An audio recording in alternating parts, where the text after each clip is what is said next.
अस्सलामुअलैकुम, मैं हूं इमरान सुल्तान और आप देख रहे हैं प्रोग्राम तब्दीली का सफर 100 डेज एजेंडा।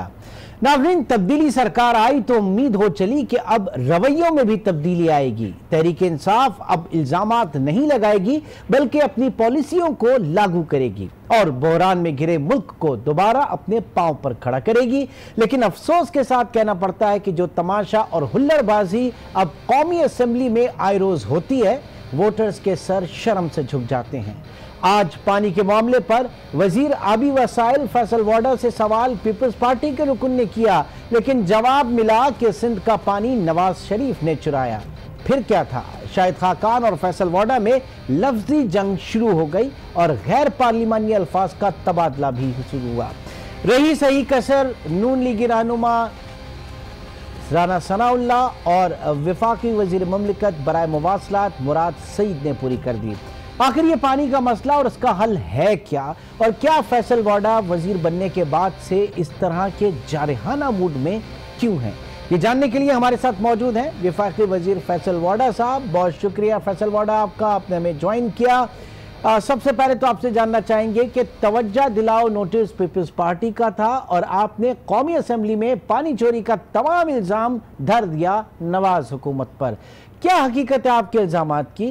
क्या हर बारी यही होगा कि कोई कुछ पूछेगा और आप लोग गुज़िश्ता हुक्मरानों के गीत गाने लगेंगे? बहुत शुक्रिया आपका। देखिए जी, आपने बड़ा अच्छा सवाल, रेलेवेंट सवाल किया, मैं आपको उसका जवाब दे दूँ। जो डिस्ट्रीब्यूटिंग है इदारा वो है इरसा। इरसा को सर वर्बल ऑर्डर्स देकर नवाज शरीफ साहब की गवर्नमेंट ने टेलीमीटर्स के तहत आपको पता चलता है कि सूबे में कितना पानी गया। यही हमारे पास एक मैकेनिज्म है। एक क्रिमिनल काम किया कि ज़बानी ऑर्डर दे के फेडरल हुकूमत नवाज शरीफ साहब की ने इसको बंद कर दिया और ये आज तक बंद है। और उसके बाद जो टेलीमीटर्स लगने थे वो तबाह और बर्बाद होकर स्टोरेज के अंदर फिक गए। अब प्रोविंशियल हुकूमत जो है 18वीं तरमीम पे जो मैं शोर करता हूँ अकेला अपनी ज़ात से, उसमें यह कि वहाँ प्रोविंशियल गवर्नमेंट के लोग जो है इरीगेशन के वो गेजेस, मैनुअल गेजेस से चेक करते हैं। तो जब मुझे पीपल्स पार्टी ने सवाल किया तो मैंने उनसे कहा कि देखिए जी, मेरे पास कोई मैकेनिज्म, मेरे कागजात के हिसाब से 91 के अकॉर्ड के तहत पानी सिंध को मिल रहा है, लेकिन टेलीमीटर्स बंद होने की वजह से मैं मुतमईन नहीं हूँ। और टेलीमीटर्स क्योंकि फेडरल गवर्नमेंट ने बंद किए हैं तो इसके अंदर चोरी है मुलविस, क्योंकि चोर आदमी ये काम कर सकता है और मैं उस चोरी के तहत मेरी डोमेन नहीं है, लेकिन मैं फिर भी वफाक से पैसे भी लगाने को तैयार हूँ अपनी मिनिस्ट्री से, जबकि मेरे पास पैसे भी नहीं है, लेकिन मैं अरेंज करने को तैयार हूँ। मैं सारे सूबों के साथ साथ चलना चाहता हूँ और मैंने उनसे कहा कि 18वीं तरमीम मुझे रुकावटें हैं उससे मेरी, लेकिन मैं कराची के पानी के लिए भी 58% उसमें चोरी और लीकेजेस हैं। और ये मेरी कहने की आप ना बिलीव करें, ये मैंने चीज़ें डॉक्यूमेंटेड बात कर रहा हूँ मैं, और मैंने उनसे भी कहा मैं आपके साथ चलने को तैयार हूँ और मैं सारे सूबों के साथ चलने को तैयार हूँ। लेकिन मुझे आज हैरत ये हुई कि जब मैंने ये बात की तो खाकान अब्बासी साहब ने मुझे कहा कि अगर तुम चोरी का वर्ड यूज़ करोगे तो मैं तुम्हें और तुम्हारे बाप को चोर कहूँगा। तो मैंने उनसे ये फिर कहा कि मैं तो, मेरी परवरिश मेरे माँ बाप ने ये नहीं की है कि मैं किसी के बाप को या माँ को चोर कहूँ, और आपकी परवरिश बता रही है कि आपकी किस किस्म की परवरिश हुई है। लेकिन नवाज शरीफ साहब जो एक बाप है, तो बाप भी चोर है, बेटी भी चोर है, दोनों बेटे भी चोर है, घर दामाद भी चोर है, दूसरा दामाद भी चोर है, समधी भी चोर है और भाई भी चोर है। तो मैंने कहा आपका तो चोरों का खानदान है। और चोरों का खानदान में इसलिए कह रहा हूँ कि आपको बुला रहे हैं, रोज जेल में कभी डालते हैं कभी निकालते हैं, तो ये चीजें किस बेसिस पे हो रही है? क्योंकि आपने मुल्क के साथ नॉट ओनली फाइनेंशियल चोरी की है, आपने डिस्ट्रीब्यूशन के अंदर हर इदारे के हर चीज के अंदर चोरी की है। अब आप कहते हैं कि नवाज शरीफ ने दूसरे सूबे के हक पर डाका डाला, साथ ही आप चोरी भी पकड़ने का दावा करते हैं, तो फिर मुकदमा कराए ना उन पर, पकड़वाएं उन्हें, ये सिर्फ इल्जामात ही लगाते रहेंगे? देखिए सर, मसला ये है कि इस मुल्क के अंदर जो सबसे आसान तरीका होता है वो होता है मुकदमा दर्ज करा के आने वाली 10 नस्लों को छोड़ देना। मैंने तो आपको बता दिया ना सर कि मैं जो चोरी की बात कर रहा हूँ, वो इरसा के टेलीमीटर्स बंद किए हुए वो आज के दिन तक भी बंद हैं। तो मैं तो कोई गलत बयानी कर ही नहीं रहा आपके साथ ना। मैं आपसे कह रहा हूँ आप ब्लाइंडली मुझ पर यकीन करें, आप चेक करवाएं और चेक करवाएंगे तो आपको पता चलेगा कि 2.5-3 साल से ये यूनिट बंद है और जो यूनिट इंस्टॉल होने थे वो तबाह और बर्बाद होकर स्टोरेज के अंदर फिक गए हैं। सो अब नए सिरे से एक तो पानी की डिस्ट्रीब्यूशन की चोरी हो रही है कई सूबों के जायज हकाइक अपनी तरफ ला रहे हैं, ऐसा नहीं उन सूबों में चोरी नहीं हो रही, लेकिन क्योंकि मेरी सीएम सिंध से एक बड़ी क्लियर अंडरस्टैंडिंग हो गई, सईद गनी से हो गई है, मुर्तज़ा वहाब से हो गई कि वो चोरी के हर इक़दाम में मेरे साथ खड़े होंगे। और जो एक जायज राइट है जिसका भी, मुझे तो देखे जी मैं फेडरल में, मुझे इंसाफ सारे सूबों के साथ करना है। तो ये टेलीमीटर्स भाई जुबानी हुक्म पर बंद किए गए, अब तक बंद हैं तो कब तक बंद रहेंगे, इसमें क्या आप कर रहे हैं, इसको दोबारा शुरू होना है या नहीं होना? और ये भी बताइए क्या ये सही है कि इस वक्त विफाक को ही नहीं पता कि कौन सा सूबा कितना पानी इस्तेमाल कर रहा है? ये कहना भी आपके नारे के हिसाब से मैं डिसएग्री नहीं करूंगा, आई एग्री टू डिसएग्री वाली सिचुएशन जरूर लाऊंगा। और ये जो टेलीमीटर्स हैं ये कोई हजार या लाख की चीज नहीं, ये करोड़ों अरबों रुपए में चले जाते हैं। अच्छा। और इसके लिए मैं मदद करने के तैयार हूं। और उसके अलावा भी जब तक ये नहीं लगते टेलीमीटर्स, मैंने उसके हल के तहत हर सूबे को खत लिख दिए, पहले दिन ही आते साथ, दूसरे दिन या तीसरा दिन था मेरा। अच्छा। वो भी मैं आपका शेयर कर लूंगा। और मैंने उनसे कहा है कि आप अपनी डिप्लॉयमेंट करें। मैंने सिंध के अंदर डीजी रेंजर्स साहब को लिखा है, चीफ मिनिस्टर साहब को लिखा है, कोर कमांडर साहब को लिखा है, I really want a task force in every province जिसके तहत वो चोरी रोके। मुझे तो देखिए जी, मेरे घर पानी नहीं जा रहा, मेरी जेब में कोई चोरी हो रही है, हाइड्रेंट्स इलीगल लगे हुए हैं, टैंकर से आपको पानी मिलता है, वो पानी आसमान से तो नहीं आ रहा। ठीक, तो ये आप ये बताइए ना कि इस वक्त साबिक वजीर आजम शाहिद खाकान अब्बासी तजवीज़ दी है कि पानी चोरी अगर हो रही है तो कमेटी बनाए, लेकिन आप कहते हैं कि इसकी जरूरत नहीं, रिपोर्ट तैयार है, पार्लियामान में लेकर आ जाएंगे। आखिर इस रिपोर्ट में है क्या? और ऐसा नहीं होगा कि आपकी जो रिपोर्ट है उसे यकतरफा करार देकर ऑपोजिशन मुस्तरद कर देगी? देखिए जी, मैं तो कभी भी जब से सियासत शुरू की है, मैंने कभी भी बगैर एविडेंस के किसी पर इल्ज़ाम नहीं लगाया। और मैं थर्ड पार्टी एविडेंसेस की बात कर रहा हूँ, मैं वो बातें करूँगा और वो एविडेंसेस लाऊंगा। और दूसरा ये कि मुझे ना उनकी तजवीज़ की ज़रूरत है, ना मुझे उनकी तजवीज़ मानने की ज़रूरत है। वो आसमान से नहीं उठते हुए कि उनकी पसंदीदा लोगों की कमेटी में बना दूँ।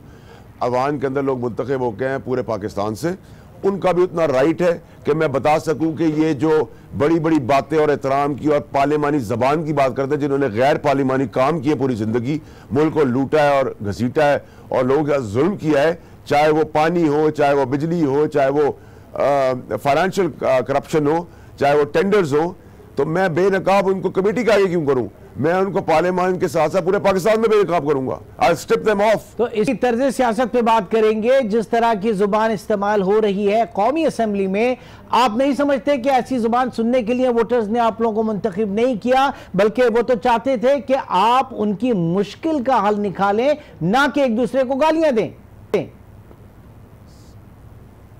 सर देखें, मुझे आप बताएं कि आप अगर एक शो के एंकर हैं तो मैं आपको एंकर ही बुलाऊंगा, लेकिन अगर आप चोर या कातिल होंगे तो मैं आपको क्या बुलाऊं?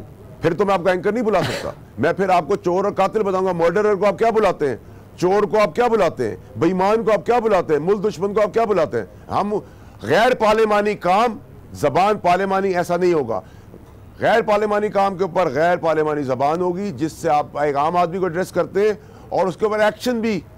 ये नहीं होगा कि जमहूरियत बचाओ, पार्लियामेंट का शेल्टर लेके हम उनको छोड़ देंगे, ऐसा नहीं हो रहा। हमें जो वोट दिया अल्लाह ताला के बाद, जो हमें जिम्मेदारी दी है, जो हमें मैंडेट मिला है, उस मैंडेट के अंदर ना कि हमने ठीक काम करना है, जिन्होंने बेईमानी की है, चाहे वो किसी भी पार्टी से ताल्लुक रखते हो, उनका एहतसाब भी करना है, उन चीज़ों को दिखाना भी है कौम को, और उसका रिजॉल्व भी देना, उसका हल भी देना, और मैं कर रहा हूँ। तो वड़ा साहब, आप पेशावर में थे और आपने वहां कहा कि सिंध में डाकू राज रहा है, कोई कुछ भी कर ले, 18वीं तरमीम पर मुझे ब्लैकमेल नहीं कर सकता। आपकी बातों से एक तासुर यह भी उभर रहा है कि आप 18वीं तरमीम के खिलाफ बाकायदा एक मुहिम लेके चल रहे हैं, इसीलिए पीपल्स पार्टी आपके साथ जो है वो कंफर्टेबल नहीं है और आपके खिलाफ एक महाज बना रही है।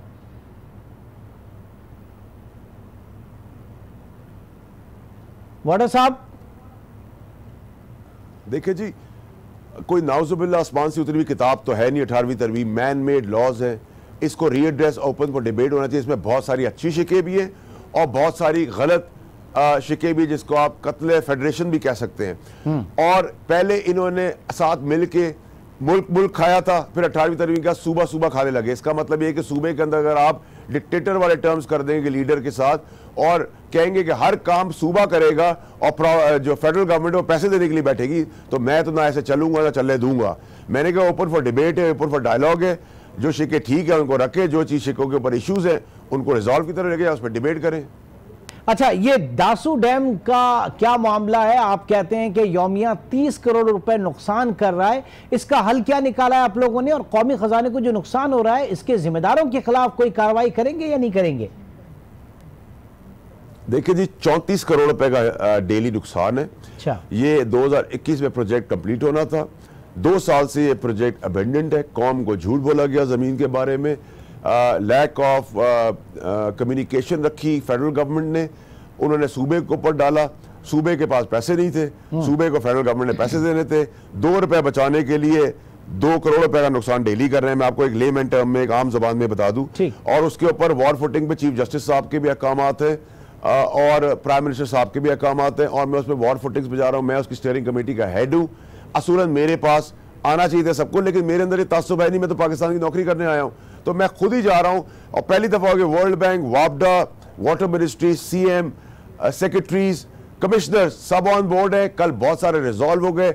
जो हमें वर्ल्ड बैंक ने खतरनाक लेटर लिखा था वो उसको रीशेड्यूल करके रीस्ट्रक्चर करने को तैयार है। मेरे साथ, मेरे लिए उन्होंने प्रेस रिलीज जारी की है। तो मैं तो पाकिस्तान के लिए काम कर रहा हूं। मेरी कोशिश है कि 2026-27 तक ये ले गए तो मुल्क का तो दिवालिया हो जाएगा। तो मैं उसको किसी तरह चाहता हूं कि 21 नहीं तो 22 तक तो हम कंप्लीट करें। तो मैं वॉर फुटिंग्स पे जो 16 महीने में मीटिंग नहीं हुई, वो मैंने 16 महीने की मीटिंग एक मांग रहे थे, वो मैंने 6 करके उसको रिजॉल्व की तरह ले जाया और 20 तारीख की उसकी डेडलाइन दी है, 20 से 25 हो जाएगी। ठीक, तो जरा थोड़ा सा भाषा डैम के लिए भी हम देख रहे हैं कि चीफ जस्टिस साहब जो हैं और वजीर आजम साहब काफी मुतहर्रिक हैं। क्या चंदे से ये डैम बन पाएगा या कोई और भी स्ट्रेटेजी है, कोई और भी रास्ता आप लोग देख रहे हैं? आप लोग भाषा डैम की तामीर के लिए क्या एक पॉलिसी अपनाई है? क्योंकि आज अगर इस पर काम शुरू हुआ तो वो तकरीबन 10 साल बाद मुकम्मल होगा। देखिए जी, इस पे तो मैं शुक्रगुजार हूँ प्राइम मिनिस्टर साहब का भी और चीफ जस्टिस साहब का भी। चीफ जस्टिस साहब ने एक इंसानियत के हिसाब से भी एक बहुत बड़ा इनिशिएटिव लिया। एक चीफ जस्टिस के होते हुए कुर्सी पे पी उन्होंने बड़ा ज़बरदस्त काम किया, और एक वो ज़बरदस्त और नेक इंसान है। तो इन्होंने ये एक इशू एड्रेस होना था 40 साल पहले, दोनों ने एड्रेस किया है। चंदा नहीं, देखिए ये पाकिस्तान की जो आवाम है वो मालिक है पाकिस्तान की। अगर पाकिस्तान के मालिकों से हम मांग रहे हैं, यहाँ तो पहले इक़्तिदार के लोग जो हैं वो अपने आप को मालिक समझते थे और नौकर या भिखारी समझते थे आवाम को। तो अगर मालिक नहीं देंगे तो कौन देगा? और देखिए, अगर आप चंदा वर्ड यूज़ करते हैं, थोड़ा सा मुझे इख्तलाफ है इस वर्ड से, लेकिन ये इंसानों ने पैसे जमा करने। और आप देखेंगे कि इमरान खान साहब और चीफ जस्टिस साहब की मौजूदगी में और आने वाले दिनों में ये डैम के पैसे जमा भी हो जाएंगे, इस पे काम भी शुरू हो जाएगा। और मेरी एक राय इसमें और भी थी कि मैं पब्लिक प्राइवेट पार्टनरशिप्स के अंदर बड़ा बिलीव करता हूँ, और बहुत सारे प्रोजेक्ट्स के अंदर जहाँ मुझे पैसे की कमी है, क्योंकि मेरी मिनिस्ट्री में ऐसा पैसा नहीं है, और फेडरल गवर्नमेंट के हालात भी मैं जानता हूँ जो छोड़ के गए हैं नवाज शरीफ साहब की रिजीम, तो मैं उनके ऊपर काम कर रहा हूँ। और क्योंकि मैं बाहर पड़ा हुआ तो मेरे कॉन्टैक्ट्स हैं, अल्लाह की मेहरबानी है, और मैं उस पर मीडिया, चीफ जस्टिस साहब, दीगर इदारे, इन्वेस्टिगेटिंग इदारों को भी कहता हूँ कि जी आके आप सामने बैठे। अगर ब्लैक एंड वाइट है तो किसी को कोई डर नहीं होना चाहिए किसी काम के लिए। और फुटिंग्स पे काम शुरू हो गया है, 18 घंटे में काम कर रहा हूँ। मैं आसान नहीं कर रहा, लेकिन मैं कोशिश कर रहा हूँ। बड़ा साहब, आपका ताल्लुक कराची से है और कराची में पानी है नहीं। आप जानते हैं कि इस वक्त क्या सूरत हाल है कराची की, तो कराची वालों के लिए कोई खुशखबरी है आपके पास? क्या UAE डिसैलिनेशन जो प्लांट लगाना जा रहा था, जो खबरें थी, उसमें कुछ हकीकत है या नहीं? आपने बड़ा अच्छा सवाल फिर से किया। कराची से मैं बिलोंग करता हूँ, कराची मेरी शनाख्त है, बल्दिया ने मुझे मुंतखब किया, मैं उनका शुक्रगुजार हूँ। जो काम मेरा नहीं है, फिर 18वीं तरमीम आ जाएगी, वो सूबे का काम है जो मुझसे सोचते हैं, लेकिन क्योंकि मेरे साथ लोगों की दुआएं, मेरे माँ बाप की दुआ है, मैं बहुत जल्द फिर से एक तोहफा देने की तैयारी में हूँ। टाइम लग सकता है, लेकिन अल्लाह के हुक्म से जरूर करूंगा जी कोशिश। उधर क्वेटा में भी बड़े बुरे हाल हैं, लोग हजार फीट बोरिंग कराते हैं तो पानी नसीब होता है, बारिशें हो नहीं रही। बलूचिस्तान के पानी के मसाइल के हल के लिए क्या स्ट्रेटेजी है, क्या कर रहे हैं आप लोग? बलूचिस्तान जी मेरे दिल के बड़ा करीब है, और मेरी आज जमाली साहब ने भी एक क्वेश्चन रेज किया था, मेरी मक्सी साहब से भी बात हुई थी। मोस्ट लाइकली इंशाल्लाह अल्लाह ताला के रहम से मैं अगले हफ्ते, उन्होंने कहा आप अपनी टीम भेजें, मैंने कहा मेरी टीम के साथ मैं हर जगह खुद मौजूद हूँ इंशाल्लाह, और मुझे कोई फ़र्क नहीं पड़ता मुझे अगर 24 घंटे भी जागना पड़ा, इस रिजॉल्व के लिए किसी और सूबे के पास भी जाना पड़ा, किसी की मिन्नत समाजत भी करनी पड़ी, मैं बलोचिस्तान की आवाम के साथ भी उतना ही बैलेंस और इंसाफ के साथ और वॉर फुटिंग पे चलूंगा जैसे मैं बाकी सूबों के साथ चलूंगा। तो आखिर में आप कौम को क्या पैगाम देना चाहेंगे, कौम क्या करे पानी की बचत के लिए? वाडा साहब देखिए जी, मेरा अपना ख्याल ये कि किसी को भी कदर नहीं हुई समेत मेरे, लेकिन जैसे आप बचत कर सकते हैं, गाड़ियां धोने में बचत कर सकते हैं, टूथब्रश यूज़ करने में कर सकते हैं, शेविंग में कर सकते हैं। अब हमें एहसास हो रहा है कि अब हम टैप नहीं खोलते, हम कप्स या ग्लासेज या शेविंग पॉट के ऊपर पानी रख के उससे स्टर कर लेते हैं अपने आप को। ये छोटी छोटी जो बचत है सर, ये बहुत लोगों को, मासूम लोगों तक पानी पहुंचा देगी। ये सदका जारिया भी है, सवाब का काम भी है, अल्लाह ताला भी इसका रिवॉर्ड देगा। और जो 58% चोरी हो रही है उसको भी अगर आप रोक ले तो बहुत सारे क्राइसिस हम वैसे ही निकल जाएंगे। बहुत बहुत शुक्रिया and all the best. Faisal Vawda, विफाकी वजीर बराए आबी वसाइल, इस वक्त हमसे बात कर रहे थे। नाज़रीन, यहाँ वक्त है ब्रेक का, और ब्रेक के बाद इसी प्रोग्राम को आगे बढ़ाएंगे। हमारे ब्यूरो चीफ्स रफत सईद और अनवार हाशमी हमारे साथ मौजूद होंगे। एक छोटे से ब्रेक के बाद दोबारा मिलेंगे।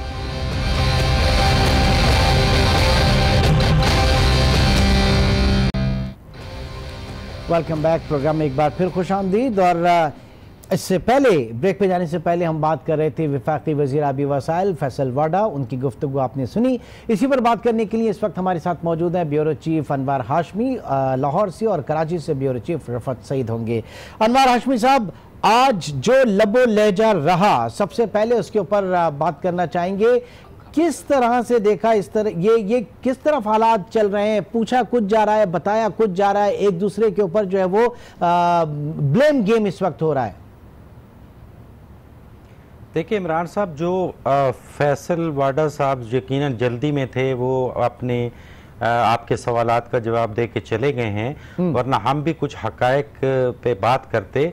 यहाँ से बात शुरू करते हैं कि ये जो वजारत उनको दी गई है आबी वसाइल की, ये शायद खाकान अब्बासी के दौर में बनाई गई थी।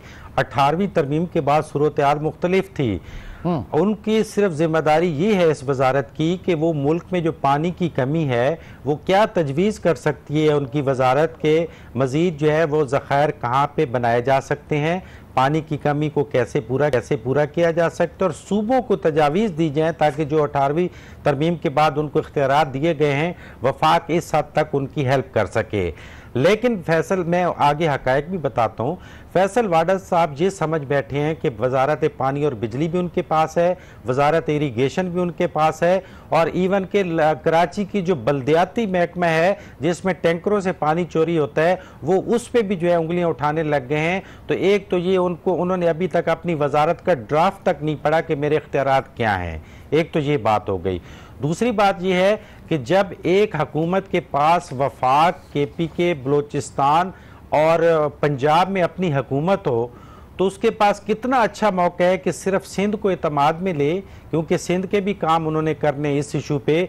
तो उन्होंने क्या किया कि बाकी सूबों को छोड़ के पहले तो हिट ही सिंध पे करनी शुरू कर दी, और उनके इख्तियारात पे जो है उन्होंने तीर बरसाना शुरू कर दिए, जिससे वाज़े हो गया कि वो उनके पास करने को कुछ नहीं है। उसने मीडिया में रहने के लिए एक ऐसे इशूज़ उठा दिए जो अगर 18वीं तरमीम में तब्दीली करके वापस वफाक को इख्तियारात मिले तो ये इशूज़ होंगे जिस पे फैसल वाडा साहब रोज़ाना टॉक कर रहे हैं और खिताबात कर रहे हैं। टोटली हवा में तीर चला रहे हैं, अभी तक उनके इख्तियार में ऐसी कोई चीज़ नहीं है। टेलीमीटर की बात एक एक चीज़ कर लेते हैं थोड़ी सी मुख्तसर। देखो 2004 में ये जो टेलीमीटर की बात हो रही है, इनको अभी तक उनके हक़ाइक़ का भी नहीं पता। 300 इस पे जो इतराज़ करना चाहिए था वो सबसे ज़्यादा आसिफ अली जरदारी की हुकूमत को पिछले 5 साल में करना चाहिए था, जिनकी वकालत ये कर रहे हैं। एक दफ़ा सिंध को हिट कर रहे हैं और उनकी वकालत भी ये कर रहे हैं। इनको फैक्ट नहीं पता, अगर होते तो मैं इनको बताता। 350 मिलियन का प्रोजेक्ट था, ऑलरेडी मॉनिटर हो रहा है, आप भी बेहतर जानते हैं। चश्मा बिराज के मकाम पे मॉनिटर हो रहा है। सिंध और KPK में डायरेक्ट उसका रिजल्ट जाता है, कैमरे के जरिए, कंप्यूटर के जरिए जाता है, और बिराजेस के ऊपर मॉनिटर लगे हुए हैं। एक अजाफी जो है सैटेलाइट सिस्टम खरीदा गया था ताकि वो काउंटर चेक किया जा सके कि अगर उसको भी कोई काउंटर चेक करना चाहे दोनों रिजल्टों को तो वो होना चाहिए।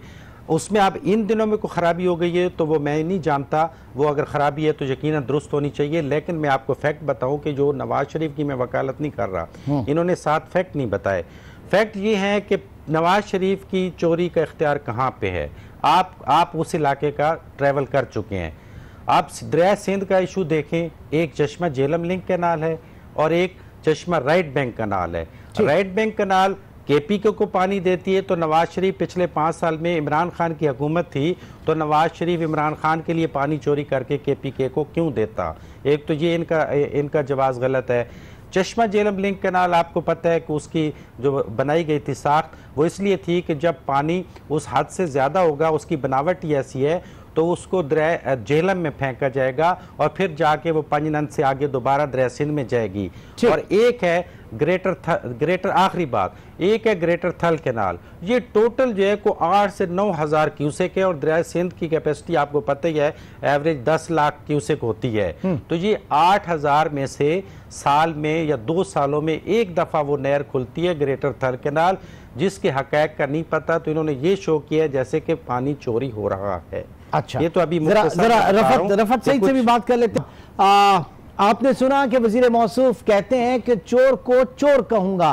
गैर पार्लिमानी काम किया गुज़श्ता हुकूमतों ने, इसलिए अब गैर पार्लिमानी जुबान भी उन्हें सुनना पड़ेगी। हाशमी साहब कह रहे हैं कि उनको पता ही नहीं कि उनका दायरे इख्तियार में है क्या क्या चीजें। देखें कि काश अच्छा होता कि फैसल वाडा साहब इस वक्त मौजूद होते तो बहुत सारी बातों के वो जवाब भी दे सकते थे और यकीनन वो जवाब में मुश्तइल उनकी मसरूफियात थी, वो मौजूद नहीं है। तो मैं बहुत सारी वो बातें नहीं करूंगा जो मैं उनकी मौजूदगी में भी करता। फैसल वाडा साहब को जैसा ब्रीफ किया गया है उन्होंने वो आकर बता दिया है, वो उनके अपने अल्फाज नहीं थे। पहली बात यह है। दूसरी बात यह है कि उन्होंने जिस तरह पानी की चोरी की एक बात की है तो उन्होंने सिंध के उस इल्ज़ाम को तक़वियत दी है जो डैम बनाने की राह में सबसे बड़ी रुकावट है कि सिंध का पानी चोरी होता है, रोका जाता है। ये एक अरसे से यहाँ सिंधी कौम परस्त भी ये बात कर रहे हैं और ख़ुद पीपल्स पार्टी भी ये बात माजी में करती रही है, तो लिहाजा उन्होंने वो बात की।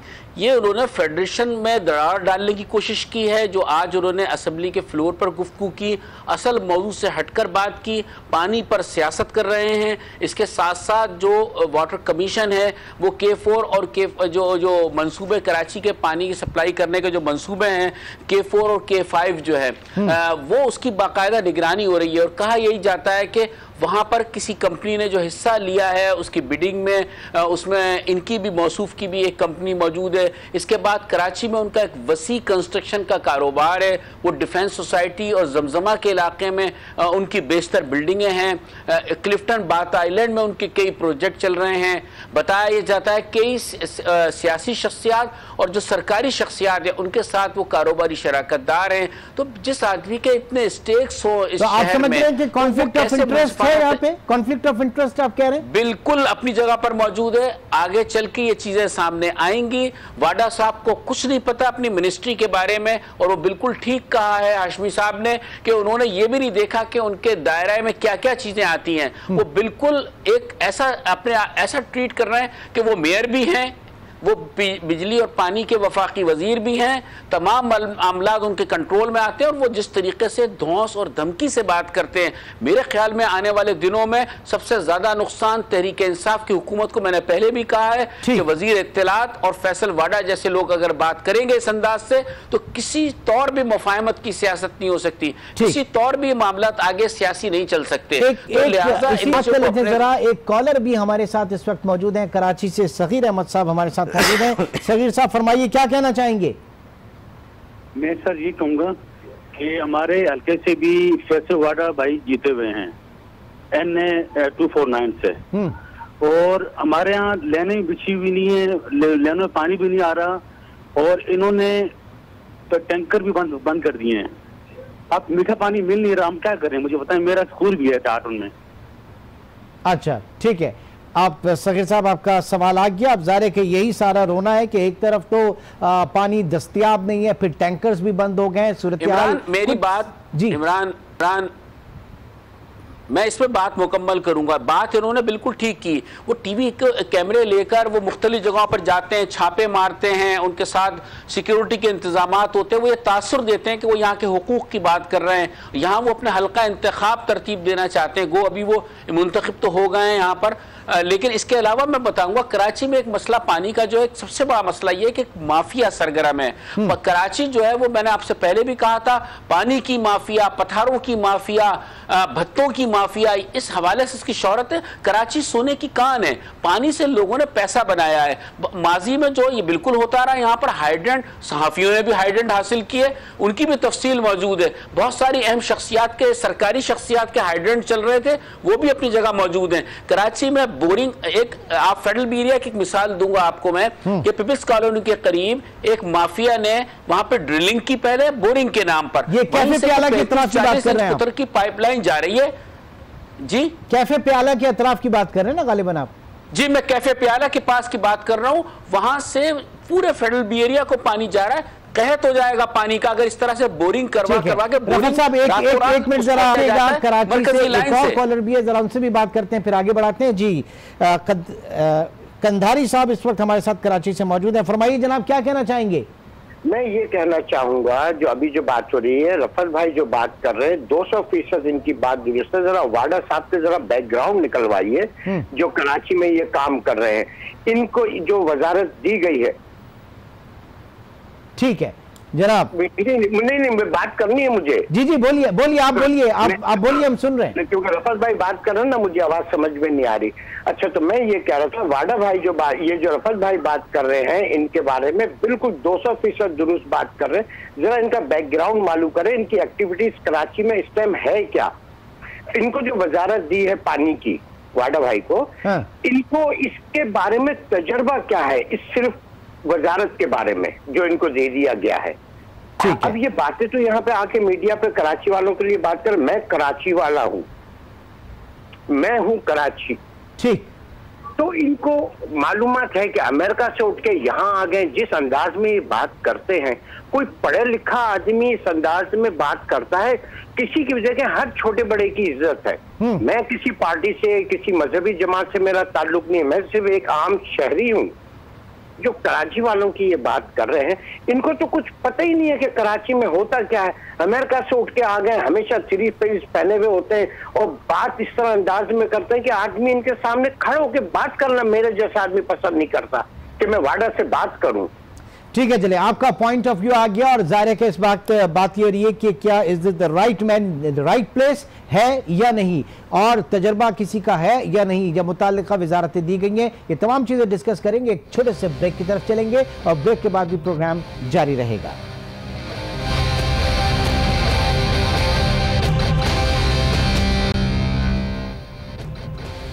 वेलकम बैक नाज़रीन, आपने देखा कि अवामी पार्टिसिपेशन भी है प्रोग्राम में, और वाडा साहब के अपने शहर से कुछ स्ट्रॉन्ग और तुर्श जो है उनके बारे में कमेंट्स आवाम के। बहरहाल अनवार हाशमी भी हमारे साथ मौजूद हैं। हाशमी साहब, क्या इस वक्त अब सवाल ये उठ रहा है कि राइट मैन राइट प्लेस पर है या नहीं, क्योंकि चीज़ें बहुत एग्रेसिवली आगे लेके चल रहे हैं। दूसरी चीज़ ये कि वाडा साहब कहते हैं कि 18वीं तरमीम कोई आसमानी सहीफा नहीं है, इसकी कुछ शिक़ें विफाक की कातिल हैं, वो इसमें मजीद तरमीम चाहते हैं। क्या कहेंगे? देखिए, वही बात आ रही है कि पहली चीज़ तो ये है कि सिर्फ वाडा साहब की वजह से हम ये नहीं कह सकते। ये इशू यकीनन एक संजीदा इशू है, इनकी हुकूमत ने उठाया है, चीफ जस्टिस ने उठाया कि पाकिस्तान में पानी के ज़खायर होने चाहिए, पानी की कमी दूर होनी चाहिए, और फिर जो इनफरादी इश्यूज़ हैं सूबों के या शहरों के कि पानी चोरी होता है, तो वो भी हल होने चाहिए, इसमें तो कोई शक नहीं है। गुज़श्ता हुकूमतों की नहलियाँ रही हैं कि वो उस तरह रिजर्वायर नहीं बना सके। 18वीं तरमीम के बाद ये राइट मैन जो है ना फॉर राइट जॉब वाला, तो मैं तो ज़ाती तौर पे बिल्कुल एग्री नहीं करता, क्योंकि एक कॉलर भी कह रहे थे कि प्रोफाइल किसने चेक किया है कि इतने सेंसिटिव इशू के लिए जिस पे सूबे मुतफिक नहीं होते, इवन कि आपका तो अभी भारत के साथ पानी के तनाज़ात चल रहे हैं, तो ये इशू किस तरीके से फैसल वाडा के सपुर्द कर दिया गया है, किसी और संजीदा और एक्सपर्ट को क्यों नहीं किया गया, ये एक अलग बहस है। लेकिन बात यह है कि आप देख लें कि सिंध का तो पहले इशू है, जब कालाबाग डैम भी नहीं बना और अभी भाषा डैम भी नहीं बना, तो आपके मुराद अली शाह के तहफ़्फ़ुज़ात जेन्युइन होंगे कि कोटरी के मकाम से 10 मिलियन एकड़ फिट पानी आना चाहिए था, लेकिन 7.5 मिलियन एकड़ फिट आ रहा है। तो जब भाषा में आप 85 लाख एकड़ फीट पानी देंगे तो फिर आप सिंध को या दीगर सूबों को कैसे एड्रेस करेंगे? मैं ये नहीं कह रहा कि वो डैम नहीं बनना चाहिए, लेकिन ये संजीदा इश्यूज हैं कि आपकी हुकूमत पहले उनको एतमाद में ले कि हम इनका हल ये सोच रहे हैं। ऐसे जो है आंखें बंद करके हम भाषा डैम नहीं तामीर कर रहे, क्योंकि पहले सिंध के तहफ़्फ़ुज़ात हैं। इवन कि आप देख लें कि वापडा और उनकी रिपोर्ट है कि सिंध का कुछ हाशमी साहब इस से एक और कॉलर हैदर साहब ने भी हमें ज्वाइन किया। जी फरमाइए हैदर साहब, क्या कहना चाहेंगे? अस्सलाम वालेकुम। वालेकुम अस्सलाम। जनाब, ये जो फैसल वाडा साहब मिनिस्टर हैं वफाक के और कराची के, तो ये जीते हैं और कराची के लिए ये बात कर रहे हैं, तो पहले तो इन्हें कम से कम इतना इल्म होना चाहिए, डिफेंस में ये रहते हैं, इन्हें कराची की कच्ची आबादी और किसी भी जहाँ पानी का इशू वहाँ इनके बारे में कोई इल्म नहीं है। पहले तो इनको इल्म होना चाहिए। और नंबर एक, तहम्मुल का मुजाहरा करें, या तो फिर जितनी आपका हुकूमतें आई हैं 1947 से लेकर 2018 तक के, सबको ये खराब कहते हैं और खुद को ये हाजी कहते हैं, तो खुद कितने बाकिरदार है ये भी दुनिया जानती है। तो बात बेहतर यह है कि या तो सबको गोली से मार देंगे जो पार्लियामेंट में बैठे हैं, और पीटीआई एक फरिश्ता जमात है, बाकी सब गधे हैं। तो इनको तो अपने जबान में काबू रखना चाहिए। इनको बोले अगर पार्लियामेंट्री सियासत करनी है तो अपनी जबान पर काबू रखें। ठीक है, चलें जी, आपका मौक़िफ़ आ गया हैदर साहब, आपका मौक़िफ़ आ गया। रफ़त सईद, सदर मुमलिकत आज न्यूज़ का ये प्रोग्राम है फैसला आपका, उसमें उन्होंने कहा कि 18वीं तरमीम पर कोई बात नहीं हो रही, लेकिन तहरीक इंसाफ में फैसल वाडा साहब खुल्लम खुल्ला इस बात पर इसरार कर रहे हैं कि इस पे तरमीम होनी चाहिए, ये कोई आसमानी सहीफा नहीं है। तो क्या ये सदर साहब की आप मासूमियत कहेंगे, या उन्हें पता ही नहीं है, या वो सिर्फ नज़र कर रहे हैं?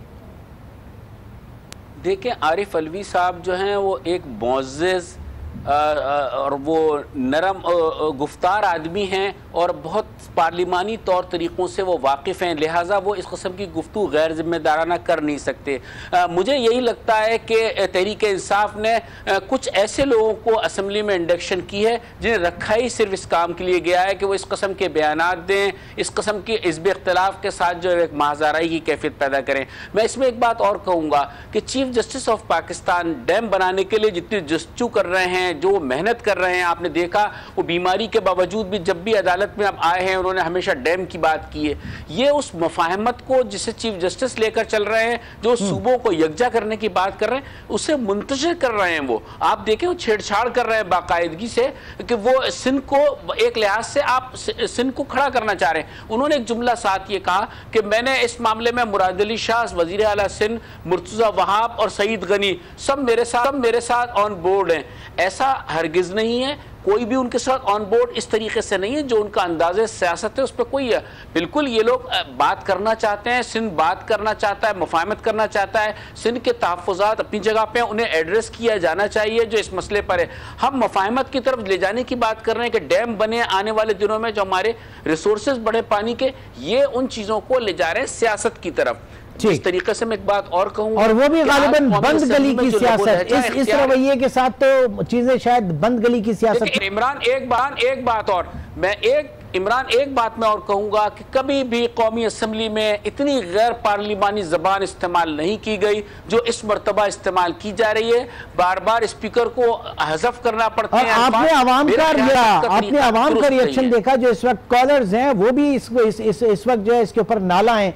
तो ये जिस तरीके का रवैया फैसल वाडा या विफाकी वज़रा की जानिब से रवा रखा जा रहा है, और आए दिन हम देख रहे हैं कि कौमी असम्बली में तू तकार, ये एजनेशन क्या प्रोग्राम, क्या पैगाम इस वक्त यहां से जा रहा है कि क्या इसलिए इनको मुंतखब करके भेजा था हमने? देखिए, आम आदमी परेशान है, आम आदमी का मसला ही एड्रेस नहीं हो रहा है। हम अभी इनकी आपस की लड़ाइयों से ही नहीं निकले। आप असम्बली के फ्लोर पर देखें तो यही तूफान बदतमीजी है, सूबाई असम्बलियों में देखें तो यही मसाइल हैं, सेनेट में देखें तो यही मसाइल हैं। कहा जाता है कि ये कानून साजी के लिए गए हैं, ये सीरियस मसाइल इनको एड्रेस करने चाहिए, और ये बल्दियाती उमूर हैं। मेरे ख्याल में PTI जो है फोकस बल्दियाती इंतखाबात को कर रही है, और इसी हवाले से वे कोशिश कर रहे हैं कि इस किस्म का माहौल पैदा कर दिया जाए कि आने वाले दिनों में बल्दिया भी उनके पास चली जाए शहर की। मेरे ख्याल में ये दोस्त नहीं है, इस शहर के लोगों का मैंडेट का एहतराम करना होगा। ठीक है, मैंडेट फैसल वाडा के हल्के से ही अब्दुल सत्तार साहब भी इस वक्त हमारे साथ टेलीफोन लाइन पे मौजूद हैं। सत्तार साहब फरमाइए, क्या कहना चाहेंगे?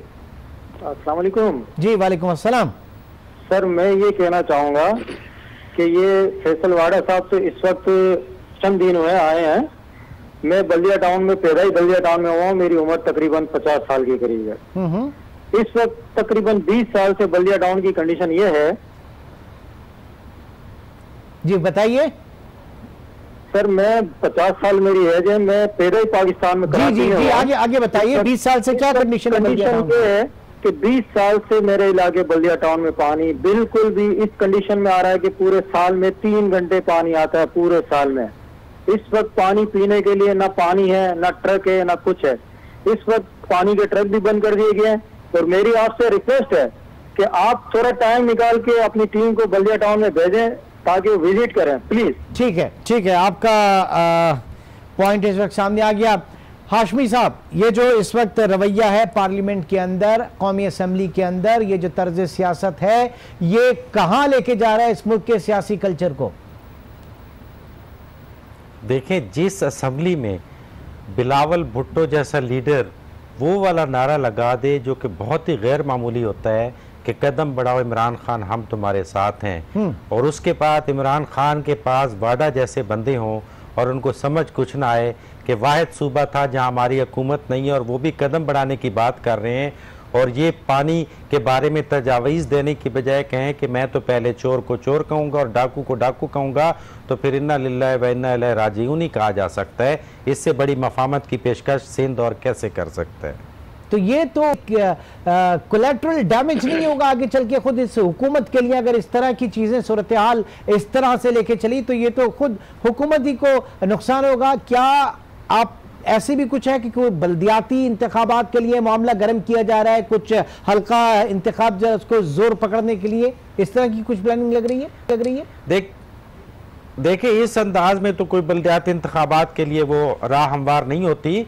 असल मतलब है कि इमरान खान साहब अभी जो है वो उन मामलात से नहीं निकल पा रहे कि उनके पार्टी के कुछ लोग महाजराइयाँ करके अपनी वज़ीर आज़म को जो है उलझा कर क्या मकासद इस पूरी अंधेर नगरी में हासिल करना चाहते हैं। असल में तो इस पर नज़र रखने की ज़रूरत है, वरना 18वीं तरमीम के बाद उसको वापस लेने का फैसल वाडा से क्या ताल्लुक है? वो वाहिद वजारत है जो सिर्फ सवाब और फलाह के लिए दी गई है कि कुछ रिसर्च करके दो, तो वो समझते हैं कि मेरे पास तो इख्तियारात ही नहीं है, तो उन्होंने इतना बड़ा नारा लगा दिया है कि ये 18वीं तरमीम जो है कोई सहीफा नहीं है, हम तो इसको तब्दील करके रहेंगे। ऐसी कोई बात नहीं है। वफाक तो जिम्मेदारियों से बरी जिम्मा होना चाहता था कि सूबे ये अपने अपने काम खुद संभालें, तो इसलिए बार बार हम कह रहे हैं कि फैसल वाडा साहब को नॉलेज नहीं है। 1991 के अकार्ड के भी गलत जो है रेफरेंस दे रहे थे, वो सिंध के लीडरों ने पास किया था। नवाब यूसुफ तालपुर उसके हेड थे और जो इरसा का चेयरमैन था वो भी सिंध से लिया गया था। तो वो फैक्ट्स का जिनको पता नहीं है तो वो पानी के मामलात किस तरह दुरुस्त कर पाएंगे, ये गौर करने वाली बात। अनवार हाशमी साहब, आपका बहुत शुक्रिया। साहब आपका भी बहुत शुक्रिया, और सबसे बढ़कर फैसल वाडा साहब जिन्होंने आज हमारे इस प्रोग्राम के लिए वक्त निकाला, आपका भी बहुत शुक्रिया। और सबसे बढ़कर हमारी वो आवाम, हमारे वो कॉलर्स जिन्होंने कॉल करके अपने पैगाम दिए, और जाहिर है कि वो किस तरीके से देख रहे हैं इस तर्ज़े सियासत को जो मुकम्मल तौर से डिजास्टर्स की तरफ ले जा सकती है। खुदा न खास्ता। इंशाल्लाह आपसे कल मुलाकात होगी। Till then take care. Allah हाफ़िज़।